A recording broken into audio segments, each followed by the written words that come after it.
मुंहिंजी गुज़ारिश इहा आहे त हाणे वक़्तु आहे ही हुकूमत पंहिंजे उन रोब में हलणु थी चाहे, जेका असां उनखे रोब में हलणु न ॾियूं, छाकाणि जो हिते सिंध वासी जेको चाहिनि था उहा सभिनी खे ख़बर हुजणु खपे, दुनिया खे ख़बर हुजणु खपे त चाहियूं छा था। तंहिंजे करे मां तव्हां सभिनी खे थो अपील कयां त हाणे उथी कुझु पाण ॾेखारण जो टाइम आयो आहे। पाण ॾेखारण जे टाइम जे लाइ असीं 19 तारीख़ अरबा ॾींहुं इन कराची ते कब्ज़े जे ख़िलाफ़ हर ज़िले जे हेडक्वार्टर में असीं मुज़ाहिरा था कयूं।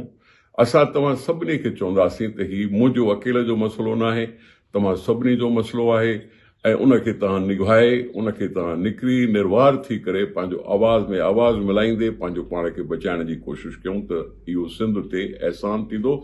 सिंध जे धरतीअ जा पुट आहियूं ऐं असांजो फ़र्ज़ु आहे त पंहिंजे माउ खे बचायूं। ऐं मूंखे ख़बर आहे त हाणे ईअं अलाह न करे जो मां ईअं चवां त सुता उथी जाग निंड न कजे, एतिरी मूंखे ख़बर आहे त सिंधी सुजाग आहिनि ऐं उहे सिंध वासी जेके आहिनि से पंहिंजे इन सूबे खे बचाइण में, उनजी वहदत खे बचाइण में, पाकिस्तान जी हैसियत खे बचाइण में पंहिंजो भरपूर किरदारु अदा कंदा। रोज़ाना उकसाईंदा था रहनि, उन में वज़ीर बि इन में शामिल आहिनि त इन में प्राइम मिनिस्टर पिणु ख़ुदि शामिल आहे।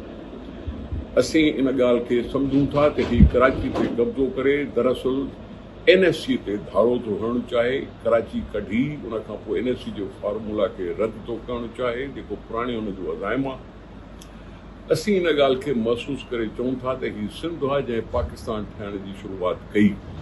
असीं सिंध खे पाकिस्तान जी माउ जो दर्जो ॾींदा आहियूं ऐं हीअ हुकूमत सिंध ते पंहिंजे माउ ते हमलो थी करे, जेका हिते हिन मुल्क सां गद्दारी आहे, हिन मुल्क सां हमलो आहे, हिन मुल्क जी वहदत ते हमलो आहे। सिंध खे कुझु थियो त पाकिस्तान ते हमलो थींदो। असीं हिन बुनियाद ते ही को पाकिस्तान पीपुल्स पार्टी जो मसइलो न आहे, इहे असां सभु सिंध वासियुनि जो मसइलो आहे। असां सिंध वासियुनि जो मसइलो आहे त असीं इन ॻाल्हि खे रोकियूं, छाकाणि जो मूंखे ख़बर आहे चाहे MRD जी तहरीक हुजे या कालाबाग डैम जे ख़िलाफ़ तहरीक हुजे, असीं MRD में पंहिंजो पाण वधायो, असीं कालाबाग ठाहिण खे बि रोके सघियासीं।